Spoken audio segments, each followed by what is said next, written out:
¿Se ve ahí pasar las filmines? Sí, se ve perfecto. Sí, Sí, profe, se ve. Profe, Bueno, arrancamos sí, entonces. profe. Gracias. Bueno, ya habiendo visto entonces choque eléctrico la vez pasada, que es uno de los factores de peligro que pueden ocurrir en un ámbito laboral, recuerden que ya la higiene industrial ya está, digamos, eh, adaptada a lo que es higiene laboral, porque ya no solamente tengo que estar trabajando en una planta, en una fábrica, para estar expuesto a diferentes factores de riesgo, una oficina, un local de comercio, un aeropuerto, un hospital, cualquier zona o local de trabajo, tiene riesgos de exposición. Así como vimos choque eléctrico, otro de los factores importantes a considerar desde el punto de vista de la higiene son los riesgos de incendio.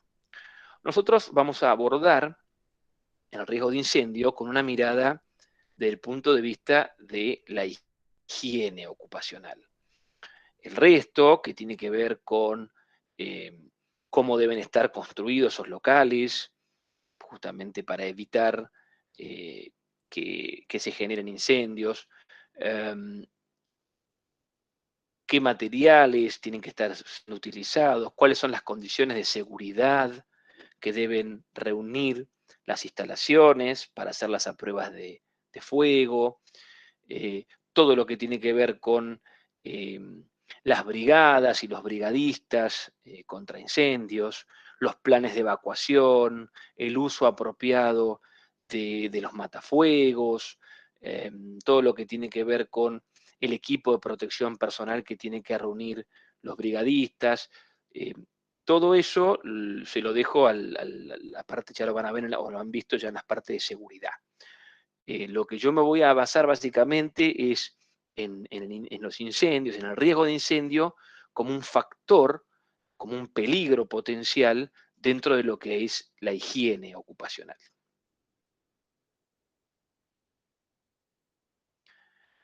Llamamos incendio a un fuego de grandes proporciones que arde de forma incontrolada y que tiene la capacidad de afectar y dañar tanto a materiales como a seres vivos. La exposición de los seres vivos a un incendio casi siempre produce daños muy graves y hasta puede ocasionar la muerte. La asfixia, producida por la inhalación de humo, las graves quemaduras generadas por la pérdida de conocimiento producida por la intoxicación son sus principales causas. Los incendios pueden ser originados de dos maneras, de forma natural o de manera intencional. De forma natural, por ejemplo, son incendios que ocurren a partir de vegetación reseca, que está expuesta a una alta temperatura, típica de las condiciones del periodo de verano. Son incendios que se producen, digamos, sin la acción antrópica, el elevado calor, la resequedad, la falta de humedad y generalmente también los vientos son los que promueven que se enciendan y se produzcan focos de incendio. Y de manera intencional, por supuesto, son todos aquellos incendios en donde el causal siempre es la actividad humana. Siempre está el hombre atrás de los que son de manera intencional. Haciendo, por supuesto, alguna práctica prohibida o indebida que termina después en un fuego descontrolado. Fíjense, esta foto es conmovedora porque se ve la imagen lo dice todo, ¿no? Es un fuego prácticamente muy poco controlado. Miramos acá abajo, tenemos bomberos tirando con 2 o 3 cortinas de agua y el fuego que está atrás parece prácticamente poco de controlar en poco tiempo. Y este es un incendio producido por un fallo en una instalación eléctrica en Canadá. Fíjense cómo puede, a veces uno que no está tan familiarizado con este tema, como una falla eléctrica en un tablero o en una instalación, puede terminar provocando este tremendo daño material, y ni hablar si hay personas involucradas. Este ejemplo es en Madrid. Es un incendio producido por la quema espontánea de rastrojos. Los rastrojos son como cardos rusos, digamos, es lo que queda del material de herbáceo seco y descompuesto que no es útil en la fertilidad del suelo. Y estos rastrojos se han ido de manera espontánea, con lo que yo comentaba recién, por altas condiciones de temperatura del lugar, por lo general baja humedad, y fomentado también por los vientos y por el movimiento de las masas aéreas, han dado origen y manteniendo el fuego descontrolado. Veamos un poco ahora cuáles son los factores, y esto es muy importante, en lo que denominamos como química del fuego. Los factores del fuego son 4 y se representan esquemáticamente en los ángulos de un tetraedro regular. El tetraedro, por supuesto, tiene 4 lados, al tener 4 lados tiene 4 ángulos. Cada uno de esos ángulos, o de esas caras, como quieren mirarlo, si lo miran en lados o en ángulos, representan un factor que determina la condición de fuego. Los factores son combustible, aire, calor y reacción en cadena. Cada uno de estos factores es condición necesaria para que se desate un fuego, pero no es suficiente. ¿Qué quiere decir que sea necesaria? Necesaria indica que si uno de estos 4 no está, no hay fuego. Y suficiente, que no sea suficiente, quiere decir que si uno está, no garantiza que haya fuego si no están los otros. Conclusión: para que el fuego se inicie, proceda y se tenga en el tiempo, los 4 factores deben darse simultáneamente. Voy a darles un ejemplo pequeño y corto. Si hay combustible, hay aire y hay calor, es probable que el fuego se inicie. Pero si no hay reacción en cadena, al poco tiempo ese fuego se apaga. No logra mantenerse en el tiempo. Por lo tanto, no hay incendio, porque el incendio, justamente por la definición que vimos 2 charts atrás, es el fuego en proporciones descontroladas. Si y no hay nada que mantenga ese fuego en el tiempo, el fuego se apaga. Si no hay combustible, no se inicia el fuego. Empiecen a entender el esquema, que estoy hablando de que estos 4 factores son condición necesaria, pero no suficiente. Si hay un combustible, pero no está el aire, no se inicia el fuego.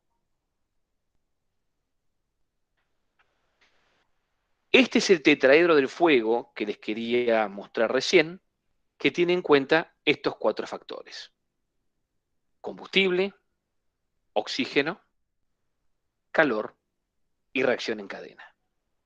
En algunos textos pueden encontrar oxígeno, en otros textos pueden encontrar aire, como yo les comentaba recién en el chart anterior, pero prácticamente lo mismo. En realidad el comburente es el oxígeno, que no está presente en el aire. Por lo tanto, ponemos aire u oxígeno, pero hacemos referencia siempre al oxígeno, que es el comburente.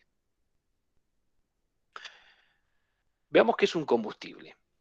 Un combustible es toda materia o toda sustancia que es capaz de arder. Si arde, es un combustible. Los ejemplos más comunes: vegetales, carbón, madera, papel, alcohol, tela, grasas, aceites, ceras, sean vegetales o animales. ¿Qué es un comburente?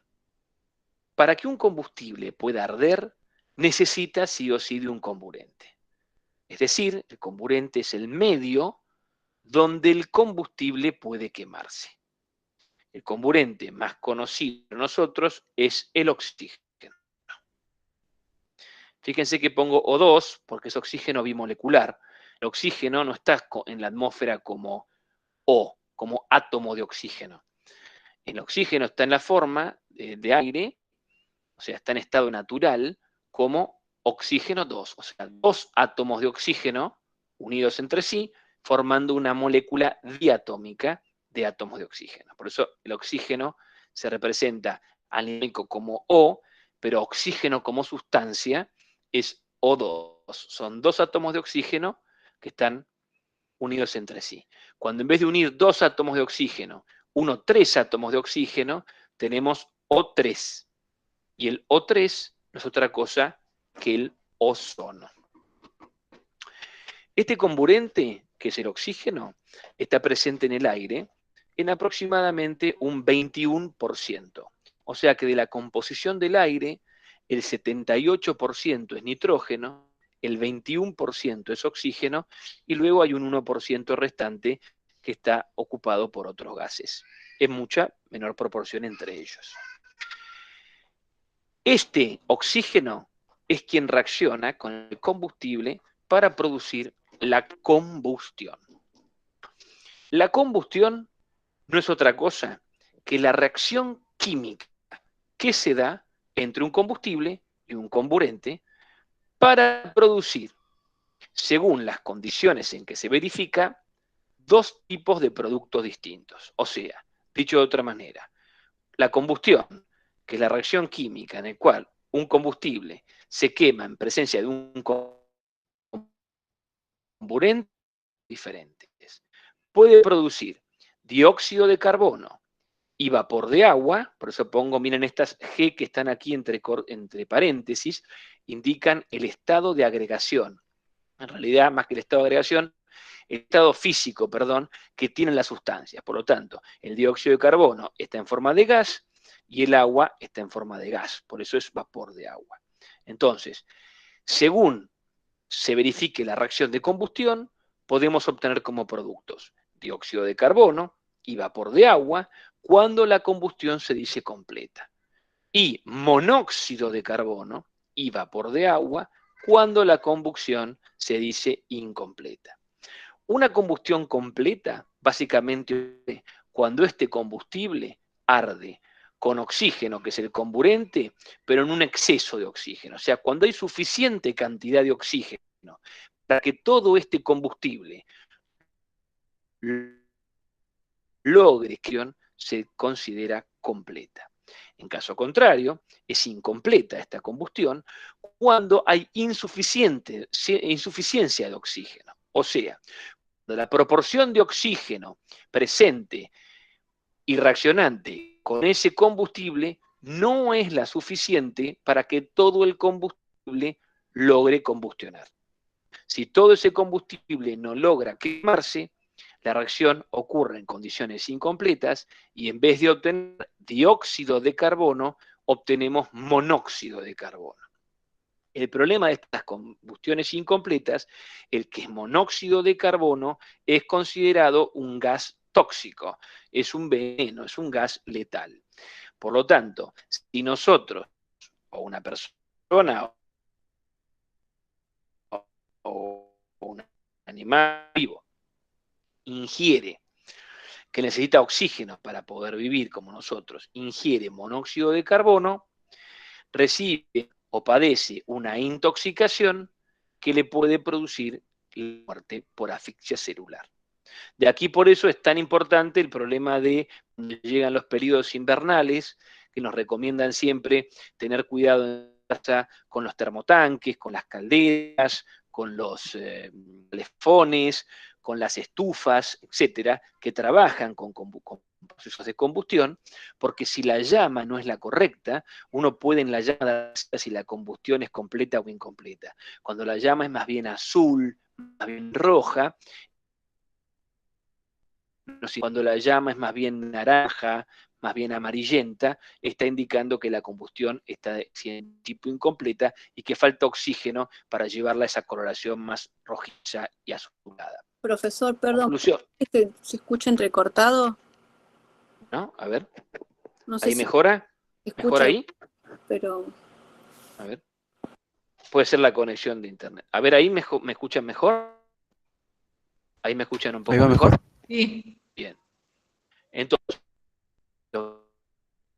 condiciones, cuando la llama es de características amarillenta o naranja, claramente ahí empieza a haber una combustión incompleta y en vez de estar liberando a la atmósfera dióxido de carbono y vapor de agua, esa combustión está liberando monóxido de carbono.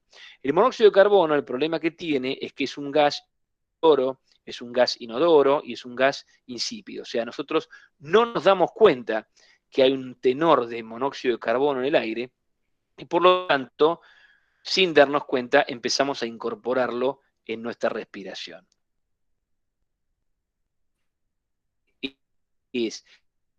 Se combina con la metahemoglobina, que es la proteína que lleva el oxígeno que ingresa por respiración a todas las células del cuerpo para poder oxigenarnos.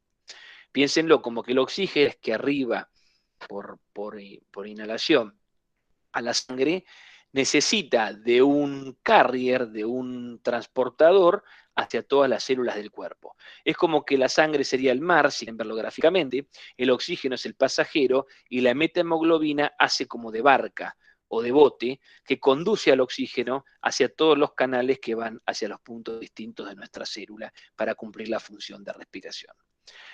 El monóxido de carbono, enmascarado, entrando y compite con ese oxígeno, se lleva esos potes, captura esas barcazas y hace que el oxígeno que ingresa no consiga bote disponible para poderse trasladar.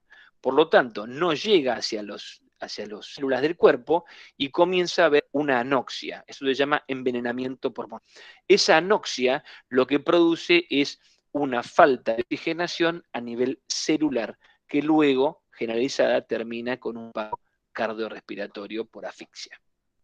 Entonces es muy importante que siempre que ocurra una combustión nos garanticemos que se dé en exceso de oxígeno para que los productos sean los de la reacción completa y no incompleta. Quisiera que prestemos atención a este chart y tratemos de diferenciar lo que es la temperatura de inflamación y ignición. En muchas bibliografías, no digamos de toda técnica y no autorizadas para una lectura de estudio, estas dos temperaturas simulan ser lo mismo, pero claramente no lo son. Quiero que destaquemos cuál es la diferencia entre cada una de ellas. Recordemos para esto que los combustibles pueden ser sólidos, líquidos o gaseosos, y que en el caso de que sean sólidos o líquidos, para poder arder, tienen que encontrarse en estado gaseoso. Por lo tanto, las moléculas de ese sólido deben volatilizarse, escapar a la fase vapor, y las moléculas de ese líquido deben evaporarse y escapar a la fase vapor, para que luego, en fase gaseosa, el combustible reaccionar con el oxígeno que está en el gas. Los gases reaccionan en todo, son miscibles entre sí y reaccionan en todas proporciones y sentidos. Entonces, ¿a qué llamamos temperatura de inflamación? La temperatura de inflamación es aquella a partir de la cual los vapores que se desprenden de un combustible arden en el aire, o sea, con el oxígeno, acercándoles una llama. Entonces yo tengo un sólido, que por supuesto está sometido a una cierta temperatura ambiente, digamos, hay una cierta proporción de vapor de ese sólido. de ese combustible sólido, que en presencia del aire Perdón, profe, todavía... estamos Sí, poniendo en el chat que se escucha mal y entrecortado. Perdón que lo interrumpa, pero se no, escucha está bien, entrecortado. puede ser que sea. A ver, me voy a correr un poco del lugar, Lo que pasa a es ver que si estamos es... poniendo en el chat y como no... No, yo no veo el chat, ese es el Claro, problema, por eso les pido que siempre me hablen, perdón, porque si no, a ver si ahí, porque yo estoy quieto con el micrófono, o sea, tengo el micrófono fijo, de hecho tengo acá la cucaracha, parezco... Profe, se escucha bien toda la frase y por ahí una palabra, dos palabras se cortan y después se vuelve a escuchar Claro. normal. Bueno, a ver. Yo voy a intentar moverme lo menos posible para no interferir con el micrófono, pero estoy tratando, por ahí es la internet, estoy tratando de no moverme. Ahí está. Entonces, lo que quiero que quede claro es la diferencia entre la temperatura de inflamación y la temperatura de ignición. Entendemos como temperatura de inflamación aquella por la cual, o a partir de la cual, los vapores de ese combustible, sea sólido o líquido, arden en el aire acercándose a una llama. Entonces, yo tengo vapores, o sea, tengo un combustible sólido líquido que está en equilibrio con su vapor, está en el aire, en contacto con oxígeno, tengo combustible, tengo comburente. ¿Qué me está faltando? ¿Qué elemento me falta para iniciar el fuego? Tengo el combustible en forma de vapor, tengo el comburente, que es el oxígeno, y me falta el calor. Entonces, acerco una llama, una fuente de calor, y empiezo a tomar la temperatura de ese momento. La temperatura sube en el termómetro y a partir de un punto, ¡boom!, se prende, se enciende el fuego. Cuando esos vapores empiezan a arder, esa temperatura que medí se denomina temperatura de inflamación. Ahora, ¿qué pasa? Yo quito la fuente de calor, la temperatura en el termómetro baja, automáticamente el fuego se detiene, se interrumpe. Retiro la fuente de calor, bajo por debajo de la temperatura de inflamación, el fuego se corta. Ese es el flash point o temperatura de inflamación. La temperatura de ignición es muy parecida, pero no se confundan, conceptualmente es distinta. Es la temperatura a partir de la cual la velocidad de desprendimiento de los vapores de un combustible es tal que una vez iniciada la combustión en el aire, la misma continúa aún retirada la llama. Entonces volvemos al ejemplo práctico. Tengo un combustible que puede ser un líquido. Ese líquido, a cualquier temperatura que se encuentre, está en equilibrio con una fase vapor. O sea, sus moléculas se van del líquido y pasan a vapor. Obvio, cuanto más temperatura tenga el ambiente, más proporción de vapor va a haber porque más se escapan las moléculas porque tienden a ebullicionar, a vaporizarse con mayor velocidad. Ahora, tengo una porción de vapor en contacto con el líquido. Estoy en el aire, hay oxígeno presente, combustible y comburente. Agrego ahora yo la fuente de calor. Sube la temperatura, sube la temperatura, sube la temperatura, pasa un límite en el que, ¡boom!, se prende el fuego. O sea, arde el combustible. Ese fuego, a partir de que se generó, miro en el lector del termómetro la temperatura, es la temperatura de inflamación. Si yo ahora, ¿sí?, sigue subiendo la temperatura esa, retiro la llama, se apaga. Era la temperatura de inflamación. Vuelvo a poner la llama, supero ese valor, retiro la llama, sigue siendo la temperatura, y ahora no se apaga más, o sea, aún retirada la fuente, sigue el fuego presente, he alcanzado la ignition point, la temperatura de ignición. O sea, la temperatura de ignición ya no hay vuelta atrás. Si quieren verlo práctico, miremoslo como si fuera el despegue de un avión. Cuando uno va a despegar un avión, el avión tiene dos tipos de velocidades, lo que se llama V1 y V2. Cuando uno está en cabecera de pista con el avión y da motores al mango y el avión tiene que despegar, cuando en el velocímetro del avión le cantan la V1, o sea, la velocidad tal que si usted quiere abortar el despegue, puede cancelar motores en el despegue y usted asegura que dentro del límite perimetral del aeropuerto el avión logra detenerlo.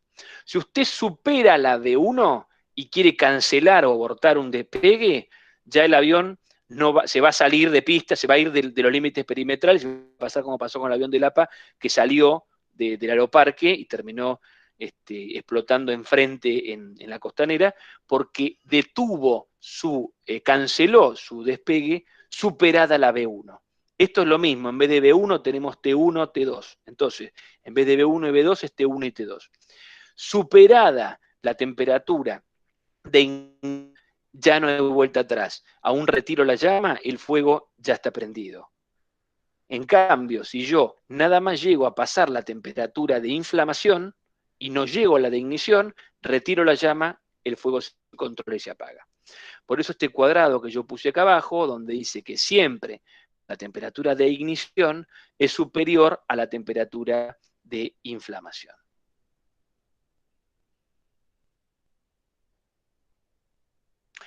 ¿Qué es el punto de autocombustión?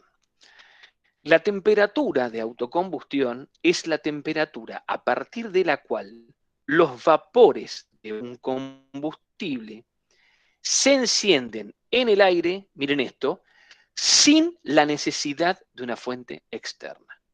O sea, la autocombustión es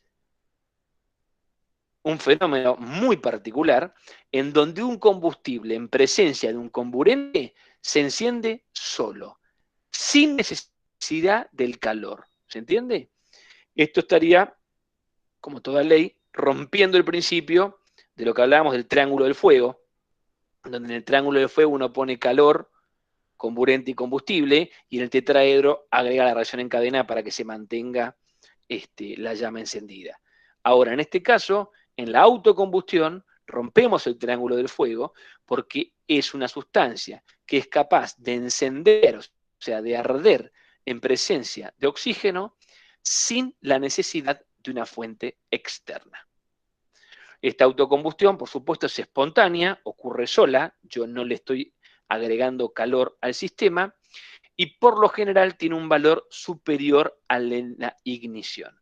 Lo otro que tienen que saber es que no todas las sustancias tienen la propiedad de autocombustionar. Por ejemplo, el metano es un gas que sí se ha comprobado, tiene la capacidad de autocombustionar y se ha descubierto porque han visto que en muchos campos que utilizan el estiércol de ganado como una especie de fertilizante, digamos, hacia el suelo, se ha encontrado, ha sido el detonante ese metano que se produce como consecuencia de la fermentación de ese estiércol que se agrega a los suelos para fertilizarlo, ha sido el detonante de importantes incendios forestales que se han causado claramente por situaciones espontáneas de autocombustión, en particular del metano. El factor que faltaba, la reacción en cadena. Sabemos que la combustión es una reacción exotérmica, por lo que además de producir dióxido de carbono y vapor de agua en condiciones de competitud y monóxido de carbono y vapor de agua en condiciones de incompetitud, además de producir esas sustancias, también libera y desprende grandes cantidades de calor. Fíjense con esto es una cosa muy curiosa, porque decimos que el combustible y el comburente necesitan de calor, como tercer elemento del triángulo, para poder combustionar, pero luego esa combustión, al ser exotérmica, devuelve calor que utilizó, por así decirlo, para poder desencadenar, que utilizó el combustible, para poder desencadenar la reacción de combustión, la devuelve al medio y en bastante mayor proporción. Si este calor es capaz de volatilizar, en el caso que el combustible esté líquido, sólido, o de vaporizar, en el caso del combustible esté líquido, al combustible que está muy próximo al fuego, este se propagará, pero si resulta insuficiente, el combustible se enfriará gradualmente y el fuego se apagará. Por eso, ese calor que se necesita, digamos, para producir el fuego, es el que retroalimenta la existencia del fuego. O sea, yo necesito calor para que el combustible arda con el comburente, pero esa reacción de combustión genera más calor que hace que el fuego se siga propagando de manera tal de que ese fuego no se apague y se enfríe gradualmente. Porque al apagarse y enfriarse, se corta del triángulo el calor y ese combustible ya no tiene la probabilidad de seguir combustionando. Por eso, esto que se simboliza como reacción en cadena, es el cuarto de los elementos y es fundamental para el fuego porque es quien lo ayuda a mantenerlo vivo. Por eso cuando se descubrió esto y se llamó de alguna manera reacción en cadena, se pasó del esquema del triángulo del fuego, de los tres componentes iniciales, que son calor, combustible y comburente, a una posición tetraédrica en donde el cuarto elemento pasa a ser la reacción en cadena, que es la que sustenta de alguna manera el fuego. Veamos la clasificación, cómo pueden ser los diferentes tipos de fuego. Los fuegos se pueden clasificar en 4 clases según el material o la sustancia combustible que les da origen. Estos son fuego de tipo A, B, C o D. Hay también un fuego de tipo K, que ahora lo vamos a ver, que lo iba a dar aparte, pero lo podemos incluir dentro de esta clasificación. A, B, C, D y K. Acá está lo que les anticipaba hace un minuto. Entonces, por ejemplo, la clase de fuego de tipo A es aquella que le da origen combustibles como la madera, el papel, el cartón, la tela, el plástico. Estos son los tipos de compuestos, por ejemplo, vegetales, compuestos celulósicos, etc. La vegetación técnica. Los de clase B ya son originados a través de la combustión de pinturas y básicamente derivados del petróleo, como son la gasolina, el gasoil, el querosén, la nafta, etc. Los fuegos de tipo C son aquellos que son producidos por instalaciones eléctricas o equipos de electricidad, como son tableros, conexiones, motores, etc. Los fuegos de tipo D son producidos por algunos metales, por muy poquitos metales, pero metales muy particulares, como son el sodio, el potasio, el magnesio, el aluminio, el titanio, el vanadio, etc. Son metales que en exposición muy altas de calor producen un fuego que categorizamos con la letra D. Y como les comentaba, el tipo de fuego K son fuegos de cocina que generalmente se encienden a partir de la quema de grasas, de aceites o de ceras utilizadas en alimentación.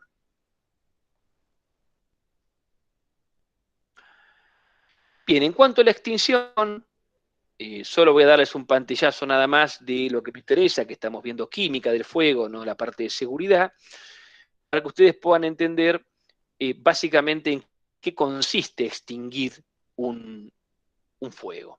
La extinción del fuego químicamente consiste en aislar al menos uno de sus factores. ¿Recuerdan que yo al principio les hablaba de ese triángulo o de ese tetraedro y les decía que esos elementos del fuego, esos factores del fuego, eran condición suficiente pero no necesaria? Bueno, que para que haya un fuego, se inicie y se mantenga, esos 4 factores deberían estar continuamente en simultáneo trabajando. Entonces, ¿cómo podemos extinguir? ¿Cómo podemos interrumpir? ¿Cómo podemos frenar un fuego? Aislando al menos uno de esos factores. Si yo quito uno de los factores del sistema, me quedan 3 y ya no tengo la condición suficiente para que el fuego se siga desarrollando y por lo tanto se va a apagar. O sea que tengo 4 modos diferentes, porque son 4 elementos los involucrados para hacerlo. Uno es retirando el combustible. Si yo retiro el combustible, o sea, aíslo la fuente combustible, pierdo de los 4 elementos que tenía inicialmente el combustible, y ya al quedar 3, el fuego se interrumpe. La otra es sofocándolo. Al sofocarlo, lo que estoy haciendo es quitarle el aire, o sea, quitar el oxígeno. Entonces, de estos 4 elementos, el comburente es el que está faltando y por lo tanto el fuego se interrumpe. La otra opción que tengo es enfriarlo. Al enfriarlo, el calor, que era el tercer elemento del fuego, se va y me quedan los otros 3. Por lo tanto, al no operar los 4, el fuego se interrumpe. Y la última opción es interrumpir, digamos, entorpecer esa reacción en cadena que le da sustentabilidad en el tiempo. Si esa reacción de cadena se interrumpe, el fuego se detiene. Quise mostrarles acá 2 ejemplos chiquititos para que ustedes puedan ver todas las distintas opciones que hay con estos 3 prácticas diferentes para poder sofocar un fuego. Por ejemplo, al echarle arena al fuego, esta es una práctica muy común, cuando uno tiene un foco de fuego, lo que hace es le agrega arena, le tira baldes de arena. Vieron que en muchas plantas o en muchos garajes y lugares hay arenas en baldes rojos. Bueno, uno al tirar, al cubrir con arena ese fuego, o un caso parecido, cubriéndolo con una manta, uno coloca una manta pesada, un abrigo, una frazada, lo que está haciendo es extinguiendo ese fuego por sofocación. Porque ¿qué hace ahí? Está asfixiándolo de alguna manera y está impidiendo que ese fuego se nutra de aire. Al cortar el ingreso de aire, estamos disminuyendo la proporción de comburente, o sea, el oxígeno que quedó ahí adentro es muy poquito, se consume de una manera muy rápida respecto al combustible que todavía queda con posibilidad de arder, y una vez consumido, como estamos frenando el ingreso del oxígeno por esa manta o por esa arena, el fuego cesa. Cuando uno le echa agua al fuego, o sea, le agrega agua vaporizada o agua a presión, no solo lo que está haciendo es enfriándolo, o sea, extrayéndole gran parte del calor que desprende ese fuego, sino que también le estamos reduciendo la proporción de oxígeno del aire que está circulando, porque el agua va a entrar como líquida, uno la tira como los bomberos o por una manguera, el agua entra líquida al sistema, pero el fuego la vaporiza.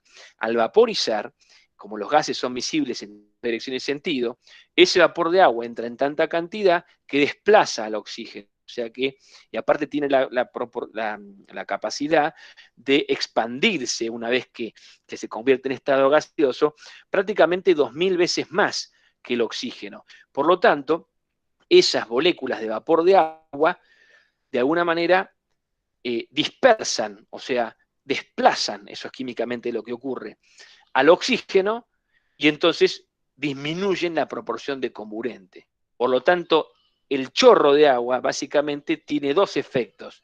Enfría, atacando, digamos, al elemento calor, pero por otro lado sofoca, atacando al elemento comburente. En cuanto a los agentes extintores, cada matafuego va a diferir y se va a diferenciar de los otros respecto básicamente a su principio activo, que son la composición básicamente de los extintores, y en función de su efectividad para ser exclusivo de un tipo u otro de fuego. En este breve esquema lo que hago es resumirles que los matafuegos a base de agua son bien efectivos para lo que son los fuegos de tipo A, Recordemos, los fuegos de tipo A son aquellos que eran derivados de combustibles como el cartón, el papel, los vegetales, etc.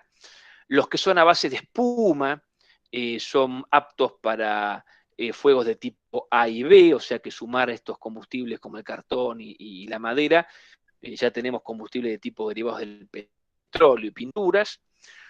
Los polvos químicos secos, que son, digamos, es material polvo blanco que se llama, son aptos para las 3 categorías de fuego, A, B y C. Ya en C estamos sumando aquellos fuegos que derivan de circuitos, estaciones eléctricas y demás, los motores, los tableros, etc. Hay extintores a base de halón.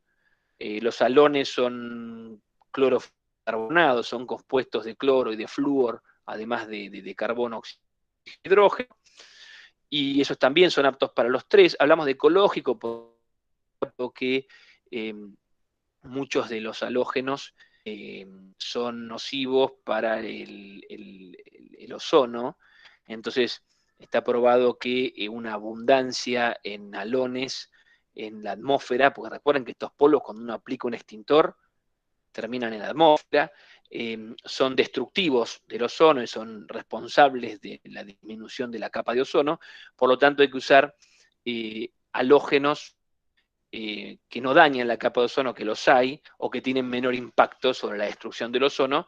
Por eso hablamos de halones ecológicos. Hoy ya el resto de los halones están prohibidos a nivel de recarga de matafuego.